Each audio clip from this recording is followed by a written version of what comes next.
வணக்கம். நீங்கள் இணைந்திருப்பது ஜெஃப்னா ஃபெஸ்டின் காலை நேர தலைப்புச் செய்திகளோடு. யாழ்ப்பாணத்தில் மோட்டார் சைக்கிள் மின்கம்பத்துடன் மோதி ஏற்பட்ட விபத்தில் இளைஞர் ஒருவர் சம்பவ இடத்தில் உயிரிழந்துள்ளதுடன் மற்றவர் படுகாயமடைந்துள்ளார். ஆவரங்கால் மேற்கு புத்தூர் பகுதியைச் சேர்ந்த 30 வயதுடைய பர்ஷ்னன் அஜய் என்ற ஒரு இளைஞரை இவ்வாறு உயிரிழந்துள்ளார். புத்தூர் கலைமதி விளையாட்டு மைதானத்தில் இரவு நடைபெற்ற கரப்பந்தாட்டத்தை பார்த்துவிட்டு 2 இளைஞர்கள் மோட்டார் சைக்கிளில் சென்றுள்ளனர். இதன்போது பருத்தித்துறை புத்தூர் சந்திக்கு அருகாமையில் இருந்த மின்கம்பத்துடன் மோட்டார் சைக்கிள் மோதி விபத்து இடம்பெற்றுள்ளது. தர்மபுரம் பகுதியில் சிறுமியொருவரை துஷ்பிரயோகம் செய்த குற்றச்சாட்டில் சந்தேக நபர் ஒருவர் கைது செய்யப்பட்டு தடுப்பு காவலில் வைக்கப்பட்டுள்ளார் என கிளிநொச்சி போலீசார் தெரிவித்துள்ளனர். தர்மபுரம் போலீஸ் பிரிவுக்குட்பட்ட பகுதியில் சிறுமியொருவர் துஷ்பிரயோகத்திற்குட்படுத்தப்பட்டதாக கிராம சேவையாளர் ஒருவரினால் வழங்கப்பட்ட தகவலுக்கு அமைவாக தர்மபுரம் போலீசாரால் குறித்த கைது நடவடிக்கை முன்னெடுக்கப்பட்டுள்ளது.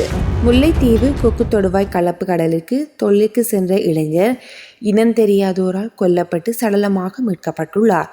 கொக்கு தொடுவாய் வடக்கினை சேர்ந்த ஜெயராஜ் சுபராஜ் என்ற 21 வயதுடைய இளைஞனி இவ்வாறு வெட்டி கொல்லப்பட்டுள்ளார்.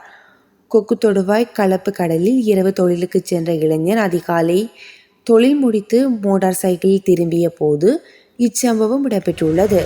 பொரளை சகஸ்புரவில் நேற்று முன்தினம் நடைபெற்ற துப்பாக்கிச்சூட்டு சம்பவத்தில் காயமடைந்து கொழும்பு தேசிய வைத்தியசாலையில் அனுமதிக்கப்பட்ட மற்றொரு இளைஞன் சிகிச்சை பலனின்றி உயிரிழந்துள்ளதாக வைத்தியசாலை தகவல்கள் தெரிவிக்கின்றன. அதன்படி வைத்தியசாலையில் அனுமதிக்கப்பட்ட 5 பேரில் 2 உயிரிழந்துள்ளனர். இதேவேளை துப்பாக்கிச்சூட்டு சம்பவத்தில் காயமடைந்த 2 ஆபத்தான நிலையில் இருப்பதாக கொழும்பு தேசிய வைத்தியசாலை அதிகாரிகள் தெரிவித்துள்ளனர்.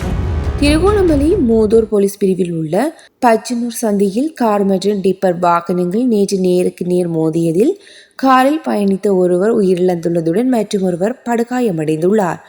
படுகாயமடைந்தவர் மூதூர் தள வைத்தியசாலையில் அனுமதிக்கப்பட்டு மேலதிக சிகிச்சைகளுக்காக திருகோணமலை பொது வைத்தியசாலைக்கு அனுப்பி வைக்கப்பட்டுள்ளதாக மூதூர் போலீசார் தெரிவித்துள்ளனர்.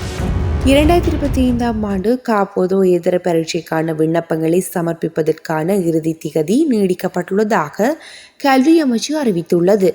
இதன்படி ஆகஸ்ட் 12ஆம் தேதி நள்ளிரவு 12 மணி வரை இணையவழியில் விண்ணப்பங்களை சமர்ப்பிக்க முடியும் என அமைச்சு தெரிவித்துள்ளது. யாழ்ப்பாணம் வெலிகமம் வடக்கு தையிட்டியில் அமைந்துள்ள சட்டவிரோத திஸ்ஸவிகாரைக்கு எதிராக நேற்றும் போராட்டம் இடம்பெற்று வருகின்றது. சட்டவிரோத முறையில் அமைக்கப்பட்டுள்ள தையிட்டி திஸ்ஸவிகாரையை அகற்றுமாறு கோரி தமிழ் தேசிய மக்கள் முன்னணியினர் மக்களுடன் இணைந்து தொடர்ச்சியாக போராட்டத்தில் ஈடுபட்டு வருகின்றனர். அதன் தொடர்ச்சியாக 11 தினமான நேற்றும் குறித்த போராட்டமானது முன்னெடுக்கப்பட்டுள்ளது. மன்னார் காற்றாலை மின் உற்பத்தி திட்டத்து பணிகளை இடைநிறுத்துவதற்கு மின்சாரத்துறை அமைச்சர் தலைமையில் நடைபெற்ற குழு கூட்டத்தில் முடிவெடுக்கப்பட்டுள்ளது.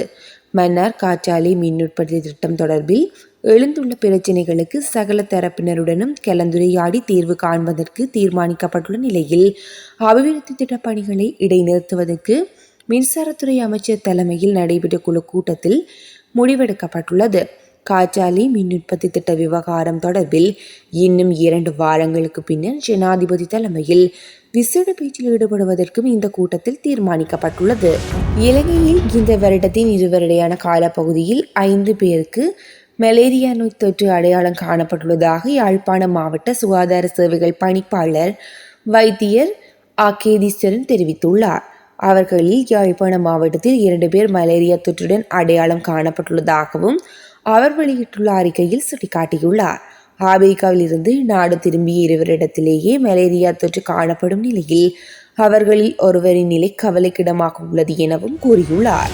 கத்தோலிக்க தேவாலயங்களில் திருநாட்களின் போது வீதிகளில் ஒலிபெருக்கி பயன்படுத்துவதால் மாணவர்கள், நோயாளர்கள், வயோதிபர்கள் பெரும் பாதிப்புக்குள்ளாகின்றனர். இச்செயற்பாடு நம் சமூகத்தின் பெரும் பிரச்சனையாக காணப்படுகின்றது என யாழ் மறை மாவட்ட குரு முதல்வர் அருட்பணி ப.யோ. ஜெபரட்னம் அடியார்கள் தெரிவித்துள்ளார்.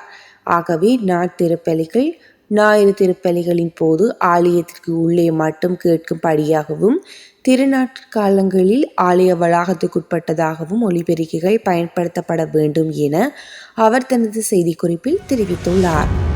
இத்துடன் காலை நேர செய்திகள் நிறைவுக்கு வருகின்றது. தொடர்ந்தும் இரவு நேர தலைப்பு செய்திகளுடன் சந்திக்கும் வரை நன்றி.